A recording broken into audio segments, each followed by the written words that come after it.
সুপ্রতিম, আবারও একটা প্রশ্ন নিয়ে এলাম।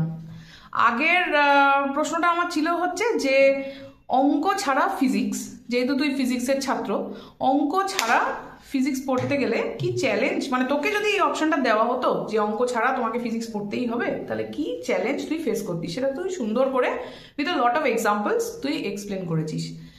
আর এখন আমার প্রশ্ন হচ্ছে, ধর তুই দীর্ঘদিন পড়াচ্ছিস, এটাই তোর কেরিয়ার বানিয়েছিস, এটাই তোর প্রফেশন, অনেক ছাত্রছাত্রী তোর হাত দিয়ে, মানে কৃতি ছাত্রছাত্রী বেরিয়েছে যারা ভালো ভালো ইনস্টিটিউশনে পড়ছে, অনেক ইঞ্জিনিয়ার বেরিয়েছে, বেশ কিছু ছাত্রছাত্রী তারা ডাক্তারি পড়ছে বা তারা অলরেডি ডাক্তার হয়ে গেছে। Exactly.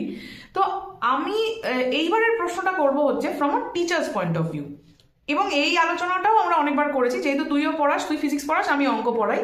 Teachers point of view মানে হচ্ছে যে অ্যাজ আ টিচার তুই এই মুহূর্তে দাঁড়িয়ে, ধর অনেক স্টুডেন্ট পড়াস যাদের ফিজিক্স পড়তে হয় অঙ্ক ছাড়া, তুই কি চ্যালেঞ্জ ফেস করিস? টিচার্স পয়েন্ট অফ ভিউতে বললে আমি বলবো যে চ্যালেঞ্জটা আরো বেশি, অনেক বেশি। কারণ আমি জানি এটা হয় না, হ্যাঁ, তাও আমাকে এটা নিয়ে জোর করে যেতে হচ্ছে বা চেষ্টা চালিয়ে যেতে হচ্ছে। হ্যাঁ, ঠিক আছে।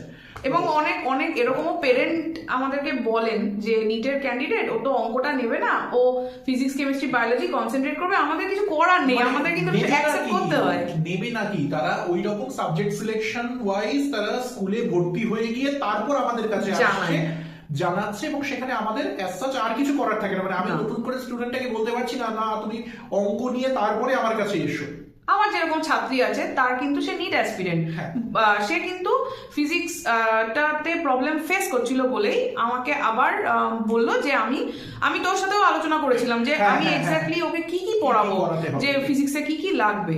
তো তাকে আমি যখন অঙ্কটা শেখাচ্ছি, সে ডেফিনেটলি ভীষণ সুন্দর করে ওই যে কনসেপ্টগুলো সেটা সে গিলে নিচ্ছিল বা অসুবিধা হচ্ছিল, সেটা অনেক সুন্দর করে সে ব্যাখ্যা করতে পারছে। আমাদের দেখো এই ক্ষেত্রে যেটা হয়, তখন আমাদেরকেই মানে অঙ্কের টিচার হিসেবে, but you have a time constraint না। একদম মানে সেটা কখনোই সম্ভব হয় না।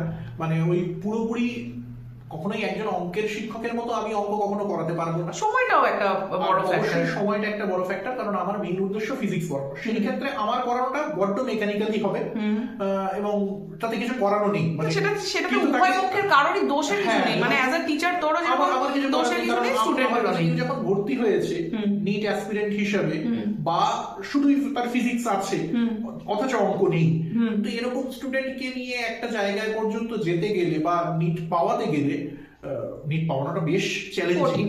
ইনফ্যাক্ট আমরা গত বছর নিটের কোশ্চেন পেপারটাও যদি অ্যানালাইজ করি, হ্যাঁ মানে আমি বলছি তার আগের 2-3 বছর পর্যন্ত তাও হয়তো হয়ে যেত, এবং আমার কাছে পড়ে হয়েও গেছে, এরকমও আছে যে অঙ্ক ছাড়া ফিজিক্স আমি তো দেখেওছি, তুই ক্লাসে ওইটাকে প্যারালালি বলতে থাকিস, পড়েছে এবং সে পেয়েওছে, মেডিকেল কলেজে পেয়েছে, পড়ছে এখন।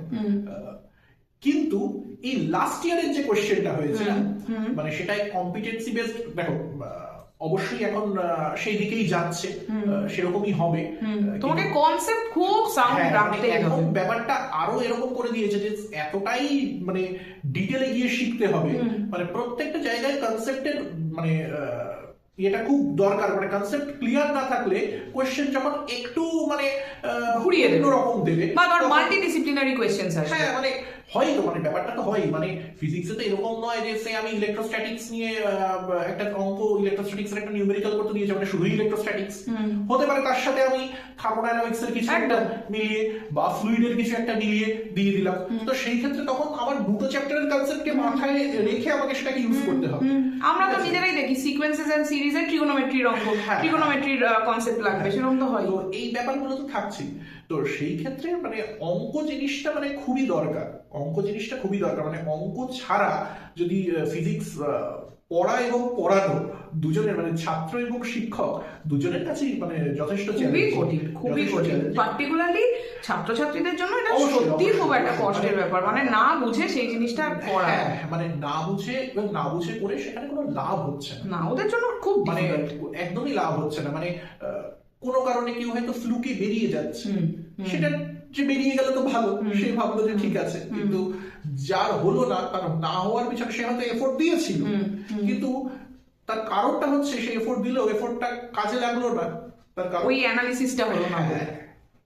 ঠিক। ফিজিক্সে এরকম অনেক কোশ্চেন দিচ্ছে যে কোশ্চেনগুলোর জন্য সেই রকম ম্যাথমেটিক্যাল অ্যানালিটিক্যাল সেই চিন্তাটা থাকা দরকার ভীষণভাবে। সেইভাবে, কিন্তু সেই কনসেপ্টটা তৈরি হচ্ছে না সেই জন্য। আচ্ছা, তার মানে অঙ্ক ছাড়া ফিজিক্স পড়া হচ্ছে পড়া এবং পড়ানো। পড়া এবং পড়ানো বেশ চাপের ব্যাপার, যা বুঝলাম আমরা। একদম। ঠিক আছে।